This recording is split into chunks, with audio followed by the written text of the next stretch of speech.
should work. Okay, so we're on the final book of the semester and also of the 2 semesters, Aldous Huxley's Brave New World, which I'm taking last, even though it is, in chronologically speaking, written before 1984. And normally I don't take them out of chronological order, so there's an argument to put it back, make 1984 the last. But I put Brave New World at the end in this sequence because it seems to me that this novel applies more obviously in a Canadian context than Orwell's 1984, although COVID made me revisit that thought that maybe the state is a little less benevolent and less wanting to induce us into agreement and more interested in coercion, like would have been the case in communist states. In general, the 2 novels are seen as among the great novels of the 20th century, but Orwell's 1984, people tend to see that as applying to communist dictatorships and so forth, where there's strongly coercive actions on the part of the state. And Huxley's Brave New World is seen more as the danger and threat to Western democracies, but the same totalitarian and dehumanizing effect is to be seen in both of them, and I'll say more about that in a second here. But I wanted to read to you Aldous Huxley's review of Orwell's 1984. Interesting just to see his comment. Oh, I should say one final thing. Aldous Huxley, whom we're reading here, was George Orwell's teacher back when he was at Eton College. Taught him French, among other things. So he's an older man, and his book is written before Orwell's, but he remained in contact, and he wrote this review. Oh my goodness, what is that? There you go. 21st of October, 1949.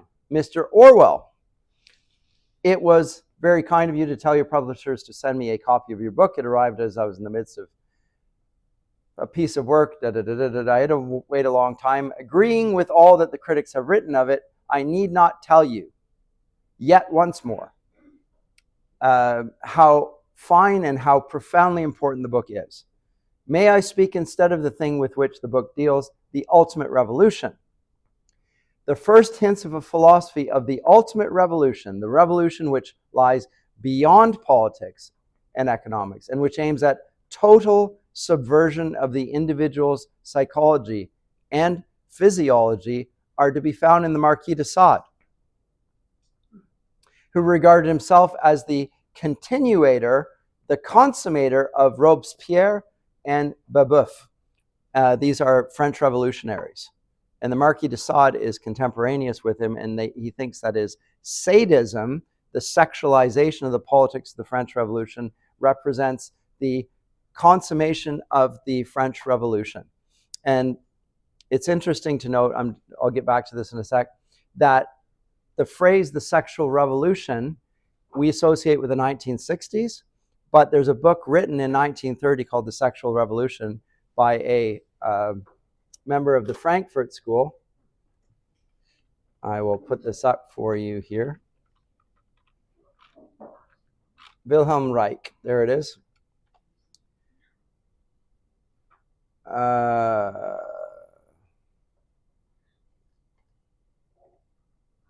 Oh my goodness. It's so difficult. CGCR, bang. Oh no. What did I do wrong? Thought crime?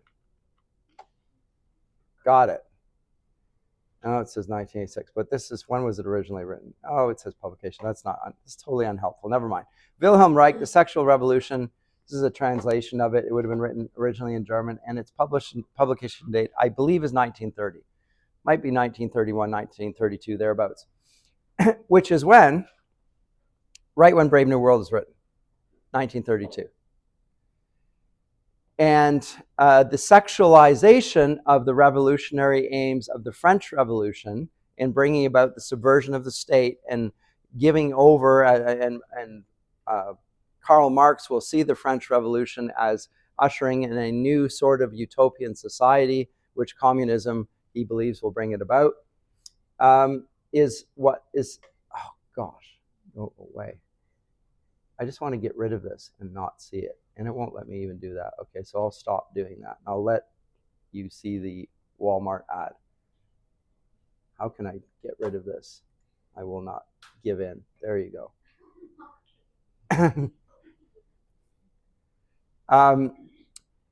Note that Huxley sees subversion and totalitarianism rooted back in the French Revolution. So it begins in a political manifestation.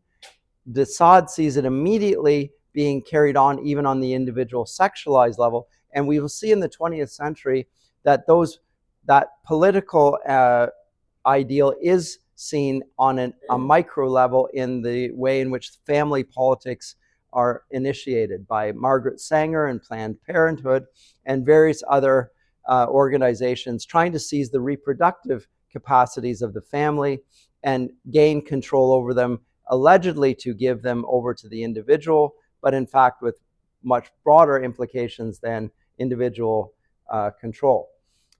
But back to the comment. The philosophy of the ruling minority in 1984, which we just read, is a sadism which has been carried to its logical conclusion by going beyond sex and denying it. Whether in actual fact the policy of the boot on the face can go on indefinitely seems doubtful. My own belief is that the ruling oligarchy will find less arduous and wasteful ways of governing and of satisfying its lust for power. And these ways will resemble those which I described in Brave New World.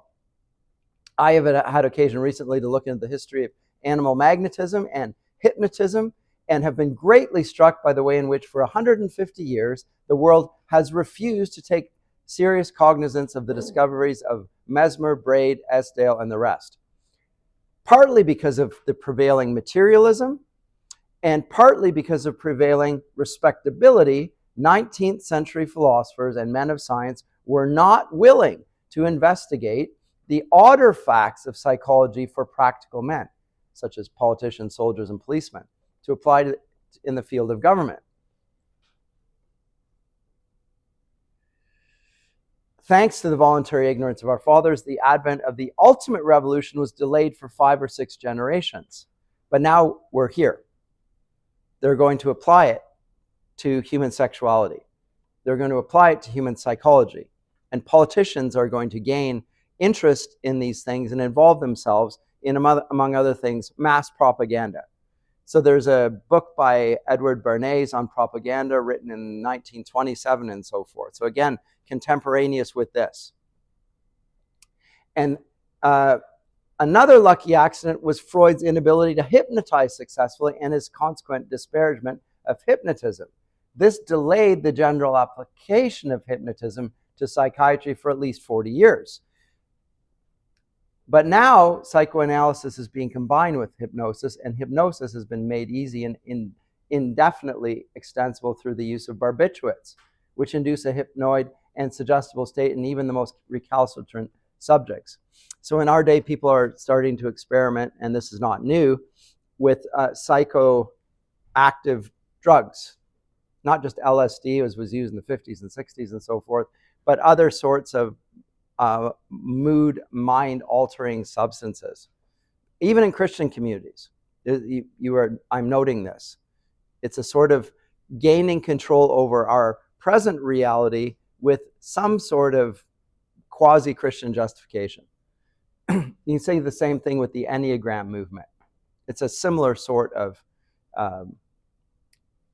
very questionable ideology being used for gaining control over the future and the present.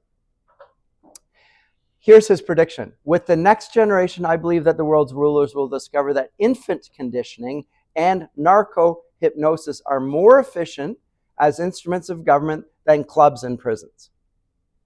And that the lust for power can be just as completely satisfied by suggesting people into loving their servitude as by flogging and kicking them into obedience.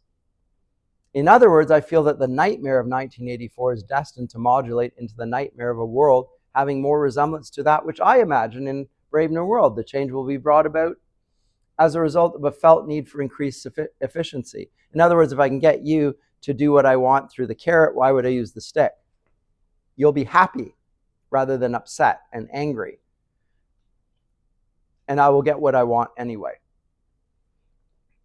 Meanwhile, of course, there may be a large-scale biological and atomic war, in which case we shall have nightmares of other and scarcely imaginable kinds. Thank you for the book, Aldous Huxley.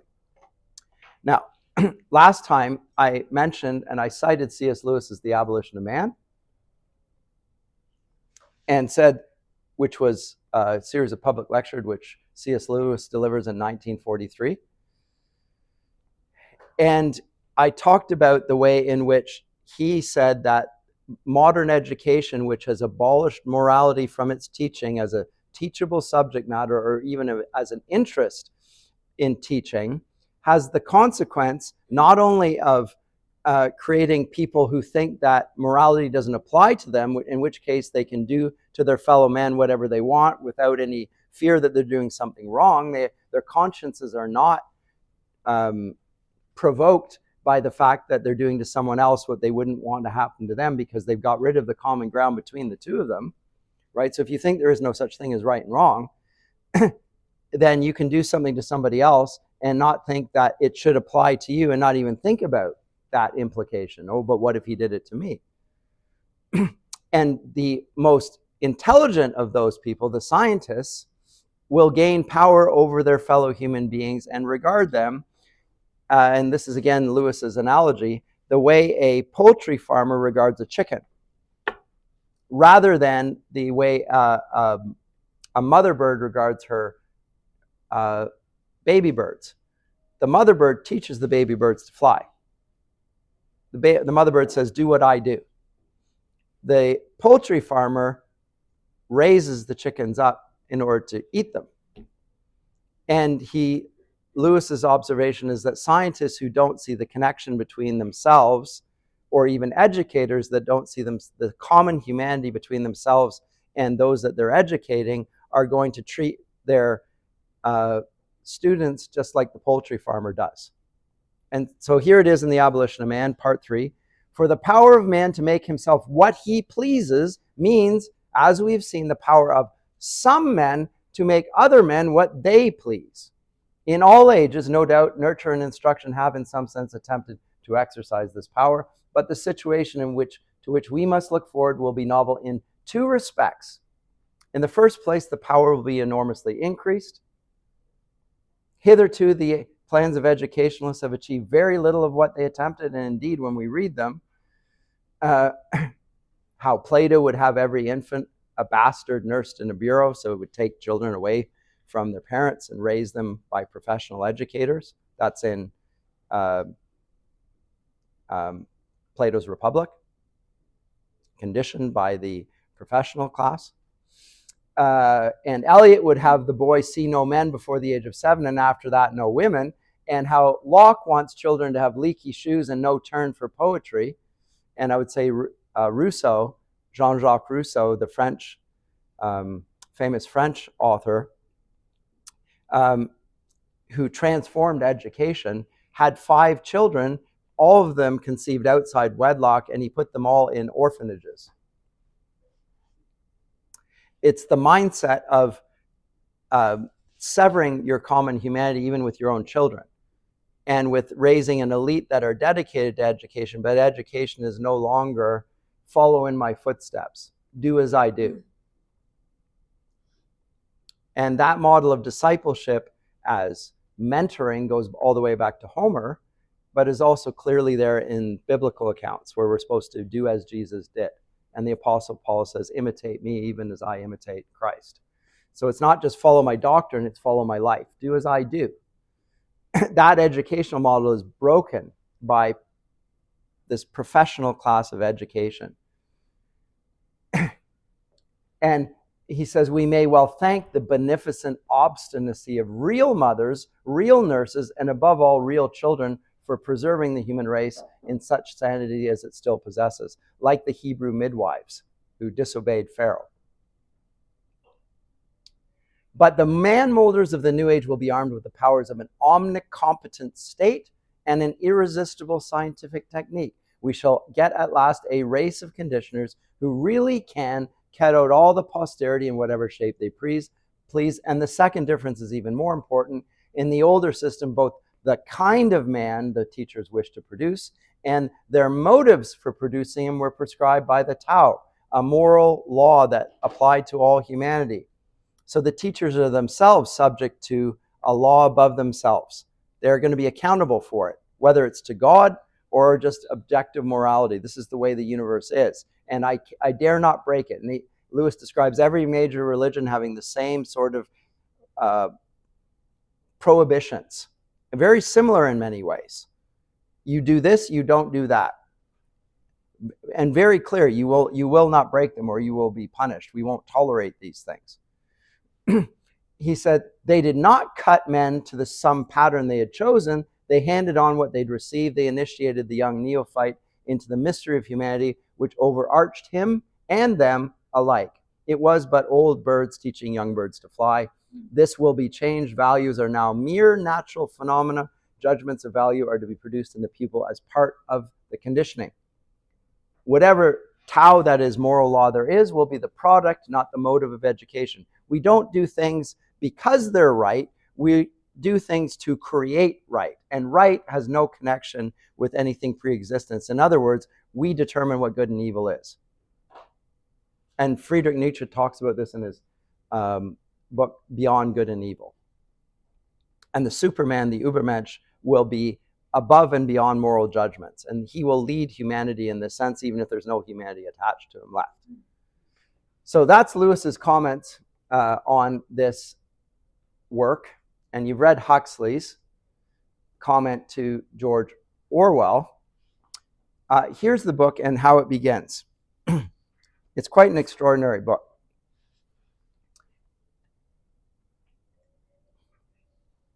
Remember how Orwell's began with the clock striking 13 and so forth.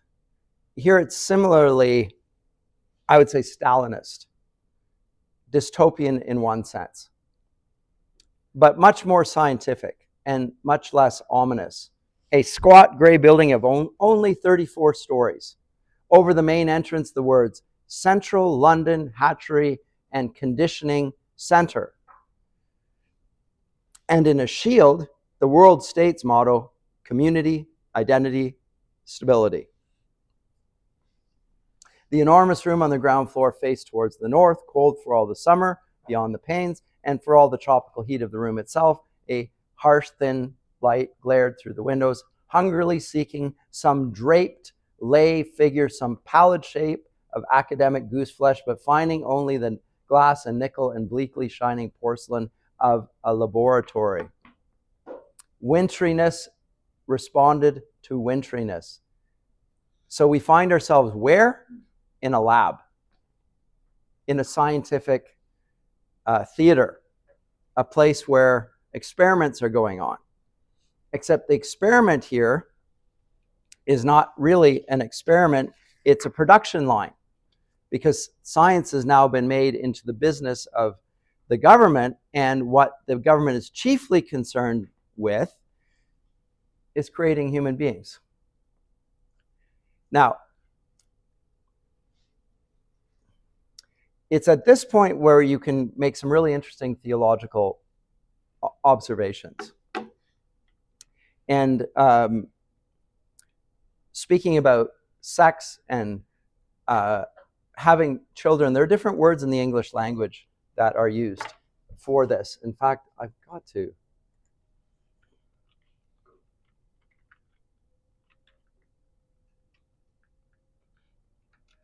No, it's begotten or made. This book by Oliver O'Donovan. You must get this.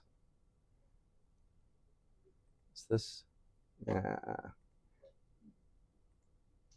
This is the picture I want. Oh, whatever. This work by Oliver O'Donovan, I encourage everybody to read as well, just like C.S. Lewis's Abolition of Man. at the outset of this book, he makes the observation that when we talk about having children, there are various words that we have in English for it. One of them is begetting. Nobody uses this word anymore. It's old. If you read the King James Bible, it talks about begetting. So-and-so begat, so-and-so begat, so-and-so. There's another word that's a little bit more common, which we also use for this. We call it procreation. It's also leaning biblical because it's still talking about creation and procreation. But there's a more modern word, which is now basically the most common one. And do you know what the word is? What do we use for procreation or begetting? Reproduction. The word reproduction has the connotations of begetting and procreation, except it's a lot more industrialized. We can reproduce anything. It fits the assembly line. It's detached from one human being give rise to another. And O'Donovan in Begotten or Made talks about the significance of the fact that in the Creed, I believe it's the Apostles' Creed, it speaks of Jesus as the only begotten Son of the Father. Begotten and not made. Whereas in modern life, so much of bioethics is related to making human beings.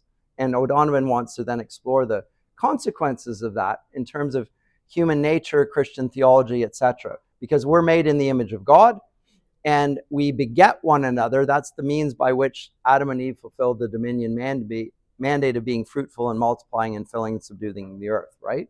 Begetting, through begetting. And then in Genesis 4, it talks about the series of begotten children, and 5, and the generations that ensue and so forth. But note that they're not making children and they're not reproducing them.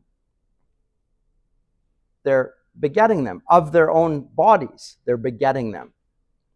These are profound distinctions that need to start to be observed. If we're going to be careful in thinking about these things, we have to use terminology that's as precise as we can make it out to be. Comment before I move forward. Yeah, this is a question. Yes. This process of like manufacturing humans, is that to take away from the initial purpose of procreation, and then it just turns it into like just like a pleasure act, or like speculative pleasure act? So the purpose of it is to gain control over it, first of all. Not individual control, because individual control is enacted whenever you commit the sexual act, then that's the control. It's within the realm of the individual. It's the one thing you don't need permission to do, and there's no state involvement in that per se. But then there's no control over the outcome. And in the scientific age, what we're going to find is that those that want to create a better humanity, because that's what this all comes under, the auspices of creating a better humanity, the eugenicists in our midst are going to want to control that whole process from beginning to end.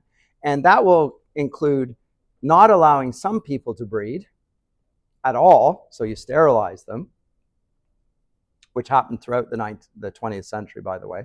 Mass sterilization of people who are considered unfit to breed, whether they were insane or whether they were certain racial profiles and so forth. By the way, Planned Parenthood always put its clinics right outside the ghettos because Margaret Sanger was a racist, and they, in terms of the eugenics of the social Darwinists of her day, was trying to eliminate the races that she regarded to be inferior and thereby improve humanity. That's the beginning. I'm just talking about whatever we think about the issue. That's exactly, it begins as a eugenics movement to improve the human race as a whole by selecting those races that we consider to be substandard and suboptimal.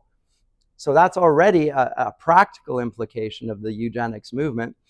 And I think the aim here, that as he portrays it, now he portrays it in the future, like centuries ahead, unlike Orwell, who unwisely puts a date on it, 1984, because he thinks it's not that far off. Here, it's got to the point where they are organizing a society. Yes, they're doing eugenics, but for the purposes of social order, they don't only create the alphas. They don't only want the conditioners. They want the betas and the gammas and the epsilons and so forth. They want different castes created in the tube beforehand for a particular purpose. They're bred, in other words, to do a particular task. And they're allowed to do particular things in accordance with that. So if you want to think about the assembly line comes along with Henry Ford creating cars in mass production in early 20th century. And you can have any color of car you want as long as it's black. In the early, and later on they get a few other colors, but at first they're all black. All cars are black. And they're produced on an assembly line, still used in our day for car production. You do it very quickly, you specialize. And the idea is we're creating humans in a mass production capacity. We're doing reproduction without sex. By the way, there is sex in this world, but it's not there for procreation. And the word family has been abolished in this brave new world, because that way of creating children and sustaining children they want to get rid of, because the state is going to take care of all of that. And that's where we begin in the lab, in a place where families have already been abolished, and we have a hierarchy of castes that are conceived in vitro, in the test tube, just like here. Which, of course, presages what we currently do in IVF and so forth, in vitro fertilization. Right? By the way, in vitro fertilization, they discard and get rid of far more fertilized embryos than any abortion industry. IVF has terrible consequences in that respect. Although the purpose is to bring about a child. People can't have children, they'll do IVF. Yeah, but what have you thought about the status of the fertilized embryo that in these test tubes? Has anyone considered that? What's the nature of humanity? Like, when does humanity begin? When does it end? All those things are brought into consideration here. What does it mean to be a human? When do you stop being human? Are you human when you're able to think for yourself and fend for yourself? In which case, humans are just adults. Able-bodied, thinking adults. Is it that which makes you a human being? Is it a certain racial profile that makes you a human being? Again, in the early 20th century, they will say it's a racial profile because they're influenced by Darwin and social Darwinism. And so we'll get the Nazis wanting to be the Aryans and all of that business. But there are different ways of coming at the same problem with the same horrible consequences. It's not just a racial thing. It's the control of life. Because, again, you can say that an able-bodied adult, fully functioning, is a human being. Okay, well, how about children then? Because they can't look after themselves. They can't even eat. When you come out of your mother's womb, the only muscle that works is your mouth and the suck reflex. That's all they can do. They're totally helpless. They don't walk for a year. You don't get teeth until you're 5, 6, and your eye doesn't fully develop until you're 7. So at what point does that child become a human being? If the eye is still developing, you don't get your adult teeth until you're hitting adolescence. And your brain doesn't fully develop until you're about 25. So at what point do you become a human being? With all those growth markers along the way. If it is 25, most of you here aren't human yet. Well, we won't get into that here. Sometimes we may doubt that we are ourselves or have others cast aspersions on us. But here's the problem. And then at the other end of life, when you start losing your hair and then losing your bodily strength and then losing your memory and losing your control of your bladder, whatever, as you're getting older and older, at what point do you cease being human? And then a brave new world that wants to promote humanity is going to be left with a very small pool of people whose criteria for functioning are determined by criteria outside of that. So the whole question of human nature and what it means is raised by modern technology. And we already saw it in Heart of Darkness that it's there. It's in Jonathan Swift's The Modest Proposal. It's talking about that. Remember, eating the Irish babies because they're Catholics, and and we're going to solve the problem of poverty. Eugenics movements are there to solve poverty, by the way, because of course the races that are less fit can't look after themselves, and yet they can breed. And that's going to create a problem that Thomas Malthus, a Presbyterian cleric in the early 19th century, talks about: too many people. And because of modern technology, greater crop yields. And so people are physically healthier than they've ever been. But now we have the problem that there are too many people, and maybe the population will grow to the point where the earth won't be able to sustain the population. And so again, there's a secondary motive for population control, which is to prevent people from having too many babies. So this isn't just speculation on Huxley's part. This is social commentary. And by the way, Huxley's siblings were prominent, very prominent individuals. See here my notes. I have it somewhere here if I know. So Julian Huxley, I believe, is one of the founders of the UN and author of the Humanist Manifesto. It's a non-religious viewpoint, and I would say Aldous Huxley shares many of his brother's views on this, and both of them are concerned with international conflict, as the UN suggests, and solving those through a world government, because the UN is moving in that direction through different legal declarations on various rights and so forth. So a contemporary, and in this case, in the case of Julian Huxley, not just a prominent politician, but a prominent ethical commentator. His forebear, Thomas Aldous Huxley, was called Darwin's bulldog. He was an apologist for Darwinism in the late 19th century, against Christianity specifically, which said was, this horrid, atavistic, non-progressive way of organizing life and living. Now, I don't think there's anything specifically or explicitly anti-Christian in this novel, and he's not intending it to be so. He's talking about a future in which the progressives really control everything, and we don't even consider religion. It's like George Orwell. And he's more a patient of this situation rather than standing outside of it and a genuinely objective prophetic voice saying, okay, this is the way it's going, but what would be the alternative way of doing it? There is no alternative here. He sees this as inevitable. And I will say it is inevitable if you cannot look at the world with any vantage point other than the secular world view. If you can't see it with the eyes of faith, if you can't see it from a Christian perspective, then you will see that the progressivists, if they get their way, will inevitably lead to a Brave New World or a 1984. That's my assessment of it. And then what comes of human nature then? I think they're very accurate in their portraits here.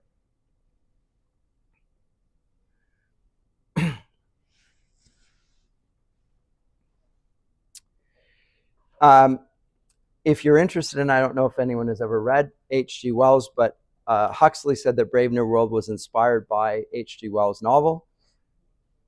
First Men on the Moon, Island of Dr. Moreau, The Invisible Man, War of the Worlds. You've heard of these at least. Some of them have been made into films. And one called A Modern Utopia, another called Men Like Gods. And I think that what he's doing is talking about social science applied to society.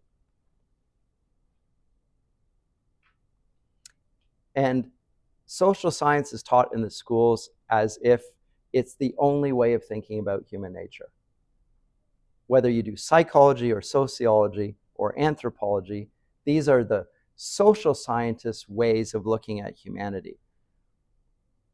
And they assume that humanity is a thing that can be looked at objectively through data and never raise the question of, well, what is a human being? And what is society? What's human nature? They just think we're rational animals, pretty much. That's the Enlightenment definition. The word person drops out. The word individual is pretty much irrelevant. And the idea of the family becomes antithetical to the scientific agenda. And all sorts of other things ensue. Comments or questions before I proceed further with the book thus far? Yes?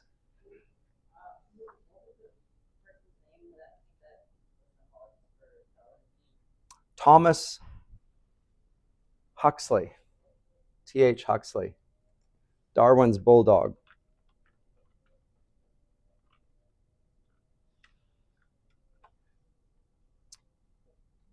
Thomas Henry Huxley, English biologist and anthropologist who specialized in comparative anatomy. What was he known for? Evolutionary histories, promoted a Darwinian theory of evolution. He was far more confrontational than Darwin himself. He was nicknamed Darwin's bulldog. And as I say, he's an ancestor of Aldous.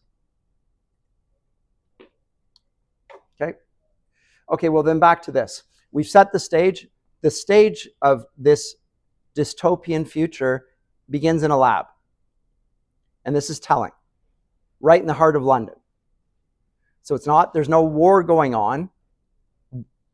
Orwell decides to begin with the conflict between different political powers. Huxley doesn't want political conflict to be the main focus of the story. He wants the bioethical issues to be the central part of the story, for the reasons that I've already suggested in his response to Orwell. The overalls of the workers were white, their hands gloved with pale corpse-colored rubber. The light was frozen, dead, a ghost. Only from the yellow barrels of the microscopes did it borrow a certain rich and living substance along the polished tubes like butter, streak after luscious streak in long recession down the work tubes. And this, said the director, opening the door, is the fertilizing room. Bent over their instruments, 300 fertilizers were plunged as the director of hatcheries and conditioning entered the room. In the scarcely breathing silence, now the director of hatchery, remember I said when commenting on Swift's A Modest Proposal that he talked about, when he was talking about breeding, he talked about, what was the word he used there? Was it siring? I don't think it was. It was some sort of reference to animal procreation, not human procreation, that he used. It slipped my mind here. But anyway, the director of hatcheries and conditioning entered the room, because it's not just to bring about life, it's to then immediately point the life that you've created in a certain direction. And it's not the direction of imitation, of following an example. It's conditioning it to be a certain thing that the conditioners want these forms of life to be. In a scarcely breathing silence, the absent-minded soliloquizing hum or whistle or of absorbed concentration. A troop of newly arrived students, very young, pink and callow, beardless, followed nervously, rather abjectly, at the director's heels. Each of them carried a notebook in which, whenever the great man spoke, he separately scribbled, straight from the horse's mouth. It was a rare privilege. The DHC for Central London always made a point of personally conducting his new students round the various departments. Just to give you a general idea, he would explain to them, for of course, some sort of general idea they must have if they were to do their work intelligently, though as little of one if they were to be good and happy members of society as possible. Note that he's already condescending. I've got to give them some idea of what they're doing, but not too much idea. The director is an alpha. The people that he's lecturing to are not alphas. They're going to implement his agenda. They're going to do what they're told. They'll be betas. For particulars, as everyone knows, make for virtue and happiness. Generalities are intellectually necessary evils. So we want to avoid all particular discussions. because that will lead to discussions of right and wrong and virtues and conflicts. Let's talk about the big picture all the time. Always big picture. Not philosophers, but fret sawers and stamp collectors compose the backbone of society. Tomorrow, he would add, smiling at them with a slightly menacing geniality, you'll be settling down to serious work. You won't have time for generalities. Meanwhile, it was a privilege. Straight from the horse's mouth into the notebook. The boy scribbled like mad. And they go on and on and on. How old is he? Unsure. I begin at the beginning. These, he waved his hand, are the incubators. And opening an insulated door, he showed them racks upon racks of numbered test tubes. The week's supply of ova, kept, he explained, at body heat. Whereas the male gametes, and here he opened another door, they have to be kept at 35 instead of 37. Full blood heat sterilizes. This is actually correct. This is why men have their genitals outside their bodies. It's a little cooler because the sperm will die in heat, right? Never mind. You don't need a biology lesson from Masson. Anyway. Don't. Rams wrapped in thermogene beget no lambs.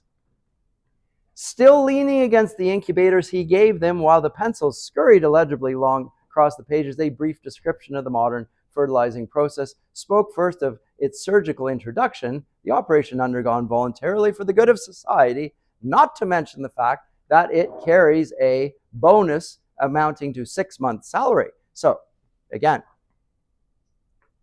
you get a little kickback here. You get paid. Continue with some account of the technique for preserving the excised ovary alive and actively developing. Passed on, by the way, in Huxley's day, this was an impossibility. This is in vitro fertilization we're talking about. It was impossible. Now it is.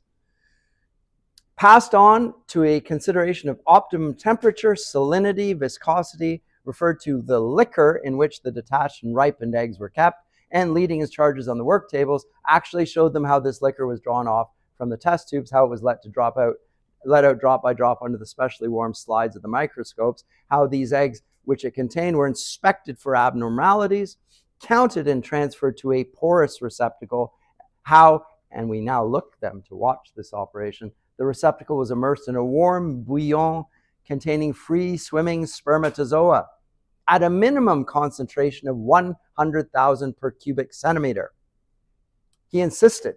And how, after 10 minutes, the container was lifted out of the liquor and its contents re-examined. How, if any of the eggs remained unfertilized, it was again immersed, and if necessary, yet again. How the fertilized ova went back to the incubators where alphas and betas remained until definitely bottled, while the gammas, deltas, and epsilons were brought out again after only 36 hours to undergo Bokanovsky's process. Now, so the alpha and betas are set aside. They're done. They're fertilized. But we need to deal with the gammas, deltas, and epsilons, which are inferior types of people. How are they then treated? Well, through Bokanovsky's process. Well, what is that? What is that? One egg, one embryo, one adult, normality. But a Bokanovsky egg will bud, will proliferate, will divide from 8 to 96 buds. So they get them to become twins, triplets, quadruplets, up to 96. And every bud will grow into a perfectly formed embryo, and every embryo into a full-size adult, making 96 human beings grow where only one grew before. Progress. We've just expanded the number of people, and they will all look the same. Yes? So what happens if the embryo ends up having some sort of abnormality that they didn't detect? Oh, just get rid of it. Yeah. So what if it doesn't develop until later on in life? They'll just kill the... Well, they'll do it as they see it in front of it. But if it developed later in life to have certain defects, then they'd have ways of taking care of that as well. But in general, they're gaining total control over the product that they're producing. There's quality control done at the outset, and then later on, I'm sure there are later standards of continuing quality control, just like an assembly line will. You inspect the car from different angles. Does it do what it was set out? Like, did somebody make a mistake along the way and forgot to put the fourth wheel on the car, or put the wrong wheel on the car, or who knows? There's possibility of error. Now you deal with it at that point. And essentially, the director concluded, Bokanovskian consists of a series of arrests of development. We check the normal growth, and paradoxically enough, the egg responds by budding. So we try to stop it from growing as it normally would. And the result of it seems to proliferate. This has nothing to do with having twins and so forth, although it has resemblances. Twins are not arrested in their development. But anyway, responds by budding. The pencils were busy. He points on. And what do they then do? They put them in test tubes, and then they subject them to X-rays. And the X-rays will reduce the intelligence and the effectiveness of the people that have been produced. Actually, I shouldn't say people. That's me imposing a word here on these embryos. It's as much as an egg can stand. A few died of the rest. The least susceptible divided into two. Most put out 4, some 8. All were returned to the incubators where the buds began to develop. And after 2 days were suddenly chilled, and checked. 2, 4, 8, the buds in their turn budded, and having budded, were dosed almost to death with alcohol. Consequently burgeoned again, even more of them, and having budded, bud out of bud, were thereafter further arrest, being nearly fatal, left to develop in peace. By which time the original egg was in a fair way to becoming anything from 8 to 96 embryos. Identical twins. And they will be inferior in every respect to the alphas and the betas. In development, intellectually, physically, whatever. They'll be shorter, they'll be less strong, they'll be less everything. But they will be fit for purpose. And the purpose is that of the alphas. Scores! Now, the Nazis, as I say, they tried to get rid of the inferior breeds. This imagined future, you don't get rid of them, you need them, because they're going to do your menial labor tasks, which if they were alphas, they would be extremely unhappy about. They would say, why am I doing this and not you? They're being bred to do certain tasks in advance, and they'll be happy precisely because they're made for that and nothing other than that, nothing beyond that. And they'll be given perks for it. As I say, they'll get paid, and then they'll be given something we haven't yet introduced it yet. They'll be given soma, just like something like Viagra, and they'll have sex on as much as they want because they get rid of sexual morality and all the considerations of that. One of the students was fool enough to ask where the advantage lay. My good boy, the director wheeled sharply round on him. Can't you see? Can't you see?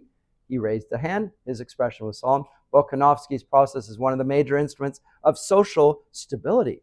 Major instruments of social stability. Write it down. Standard men and women in uniform batches. The whole of a small factory stuffed with the products of a single Bokanovsky egg. 96 identical twins working 96 identical machines. So the people that are made are like machines. They're built for the purpose. The voice was almost tremulous with enthusiasm.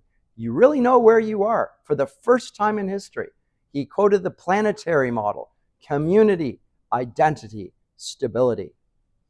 Grand words. If we could Bokanovsky indefinitely, the whole problem would be solved. Solved by standard gammas, unvarying deltas, uniform epsilons. Millions of identical twins. The principle of mass production at last applied to biology. At last. But alas, we cannot Bokanovsky indefinitely. 96 seems to be the limit. 72 a good average. In nature, it takes 30 years for 200 eggs to reach maturity. Oh, there you go. 30 years. That's when you're human. But our business is to stabilize the population at this moment, here and now. We're going to create it immediately, and we won't go beyond that number of people, and we'll have total control over it. No more, no less. A totally managed life. Everyone will be safe. Everyone will be happy. And you can ripen them more quickly through another thing. Anyway, he's making this all up, of course.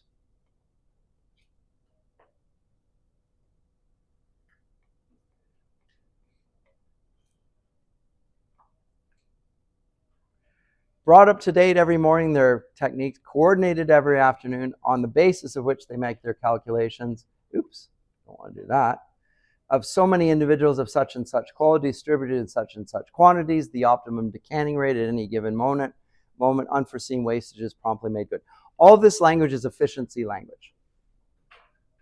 Just like Swift's modest proposal was done in the name of efficiency, the greatest possible good, utilitarian ethics. Have you been given this problem in your philosophy class? If you have 10 men on a boat and they have no food, and they're in the middle of the Pacific Ocean, would it be better if one of them was food for the other 9?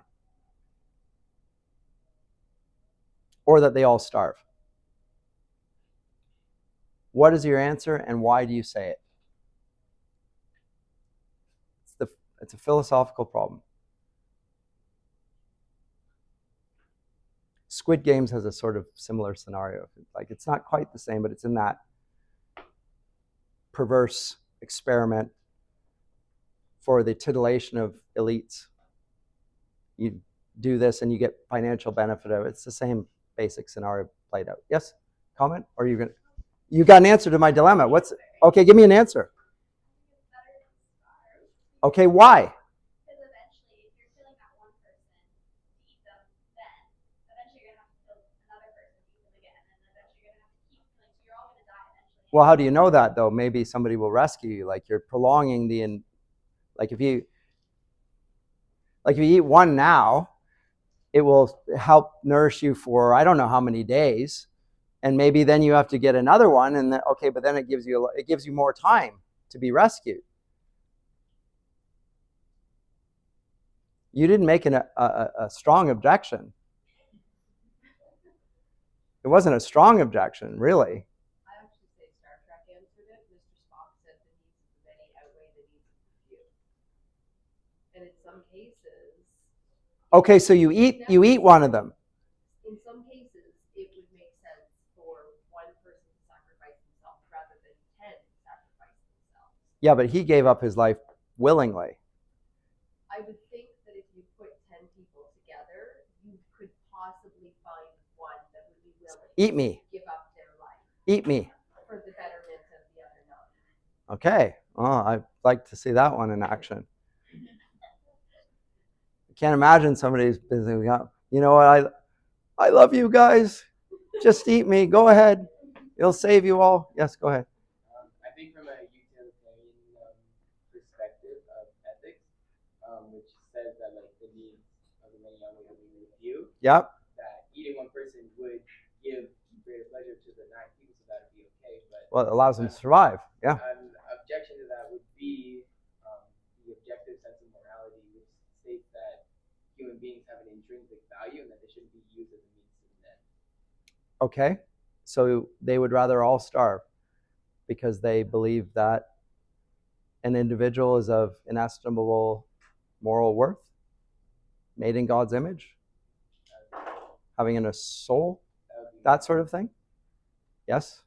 For me, I'm going to kind of go back to the point a little bit. Okay. So there have been cases where people have been trapped on, like, say, boats or whatever, of more than 10 people, and it doesn't sound like it's a willingness.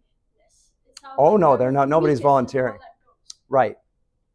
Okay, Unless so we'll change the scenario. So there is 50 people in a boat, and somebody who's old just dies because, or weak, was injured in the crash. They die. So you're not going to kill them. You're just going to eat the corpse. Cannibalism. That's okay, right? Lots of people still resist that, but if anybody's watched that movie based on the true story of the plane crash, those who are strong and have that will to survive can overcome their innate revulsion at the idea of eating another human in order to survive. It would be like some of us are repulsed by the idea of eating a rat, but if we wanted to survive, we would do it if we had to. They can overcome their innate revulsion, and this is a sign of their strength. It's a sign of the fact that their desire to live overrules their moral objections to it. Not Okay. necessarily that they're strong, just that they have an ability to override their moral directive. Yes. Yes.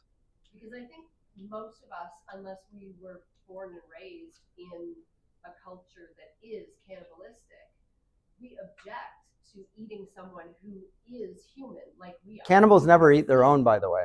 No, they only eat those of other tribes. But they don't have, they're not opposed to eating another human. They're just opposed to eating their own tribe. Those of us in North America who've never faced starvation, we have all kinds of things we won't eat, right? Like we won't eat any. We won't eat Fido. Exactly. We won't eat cats. We won't eat our guinea pig. We won't eat other humans. But depending on the severity of the situation, if you have that ability to override your own conscience, I guess, to say, well, they're already dead and I am alive and want to remain that way, so I will do whatever is necessary to stay alive. Okay. Was anyone else want to comment before I? Sure. I would disagree and say that it's not a sign of strength. I think that you're having a full stomach at the expense of your mental fortitude. Because if you have a strong mind, you'll be able to say no. These people and their souls are worth more than my full stomach. The question comes down to, it's presented as a problem situation because it's genuinely problematic. Like it leads to genuine, strong reactions and realistic ones in the scenario. I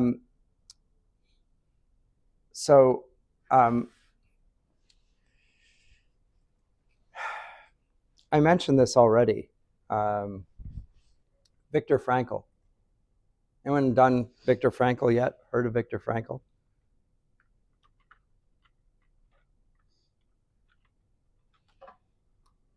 Australian neurologist and psychologist. This book, Man's Search for Meaning, 1946.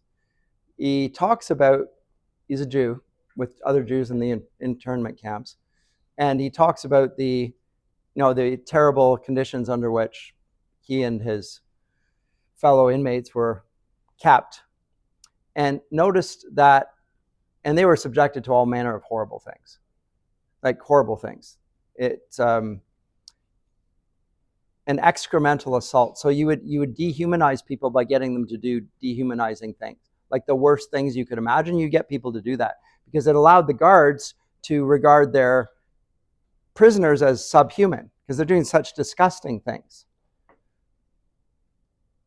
like covering them with poop, making them smell, and using dehumanizing language, like racist language and so forth, calling them human vermin, that sort of thing, and it reduces their humanity and actually allows the guards to overcome their inhibitions about treating another person this way. So it dehumanizes them in the process. Well, that's exactly the strength that we're talking about, to eat another person there. It's helping you survive. It's a variation on that. You have to dehumanize them first before you assault them. That's usually, by the way, on the playground why you call somebody a name before you punch them.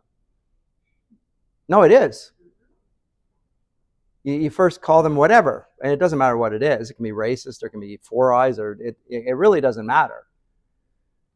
It's I got to diminish you a little bit first. That's part of the assault, but it's the pretext to allow me to hit you and not think about the fact that I'm hitting somebody else. And I wouldn't really like to be hit, but that person's not me. In fact, they're less than me. So bullies will often do that, of course. It's part of the process. What Viktor Frankl noticed is that the people who survived in the camps of Auschwitz, etc., were the ones that had belief in God or a higher power, because they had belief in a meaning that was outside the specific conditions of their current impossible situation, namely that they were going to die in the camps, which they all were going to as far as they were concerned. And he lost his relatives there. And it was belief that there was a meaning and purpose to even in these horrid conditions what allowed him to survive, not the fact that he was willing to do the most dehumanizing thing he could do by maybe eating one of the other humans to stay fitter. Because of course you could do that. The inmates could have said, well, we're not giving enough food to survive. We'll just do what the Nazis are doing to one another and we'll stay alive longer. That didn't happen. But it was the belief in a power that was good that transcended them and the situation that allowed people to survive. So they had hope for the future because it wasn't enough to feed their mind or feed their bodies. Their souls had to be kept alive. And it's a really interesting book if you want to read another book. Famous psychologist, a very much part of modern psychology. I think Jordan Peterson's very interested in that. In fact, I met him at a conference exactly where this was the subject. One of my former colleagues, Dr. Paul Wong, had a meaning-centered therapy institute that I think he just passed it recently.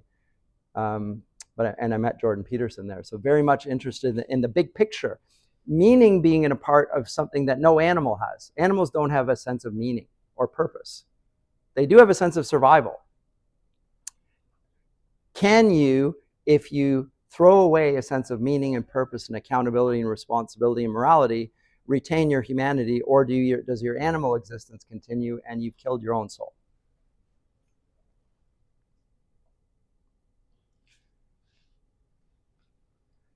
So I grew up liking Mr. Spock. I find the scenario on reflection highly questionable. That's my polite way of putting it. I don't believe that the needs of the many outweigh the needs of the one. Because every person bears the image of God and has a soul. And it's not for the group to determine what they do with an individual. It's a firewall around. Now, Christians in the early church adopted, this is one of the things that struck the Romans, they would go, when the Romans had children, sometimes they would abort them, but some of them, they would bring them to term, and then they would, if they didn't want them, they would dispose of them. And the way they disposed of them, they would take them to a place in the city and abandon them there, and the dogs are waiting for food. Because every day, the Romans who don't want their children are going to put them right down, put the baby down there and walk away. And the dogs are waiting, knowing it's coming. And the Christians used to come in and grab them and adopt them into their own families and raise them as their own. Now, why did they do that?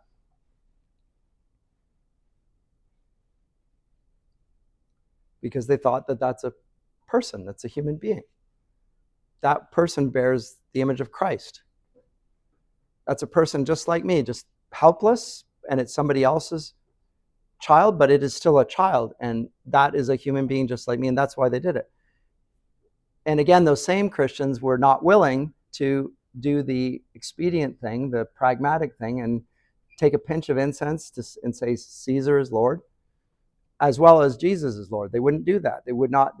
They'll say Jesus is Lord, but they will not say Caesar is Lord. But that's all they had to do, take a little pinch of incense and do that, and they could still say Jesus is Lord. They wouldn't do it. So there's a difference here. And I'm not surprised by the variety of answers here, because we have had a lot of confusion on this topic. And Orwellian thinking and Huxleyan thinking is rife in our day. And so are the pragmatic viewpoints. It's the North American standard view, by the way. Ethical relativism, moral relativism, and even just pragmatism. Be reasonable. If we eat one, then we won't all die. That's a reasonable utilitarian calculation. And in the face of this, it has no moral resistance at all, because it will always compromise with this sort of scientific power. Anyway, I think Anyone have a further comment? I'm going to conclude early today because I've gone off topic more than a lot, but I want to raise this because these are the bioethical issues of your day, my day, and they're raised by Aldous Huxley. This is almost 100 years ago now. It's 1932. Okay. But 90-something years ago. And it didn't change. It's still the same issues. Eugenics is still ongoing. We now have IVF treatments. Now we have gene therapies in which we can selectively, scientists say we can selectively identify the characteristics of the children we want. And why shouldn't we do that? So anyway, no? Okay, I'll leave it off with that then, and I will see you on Monday. Okay?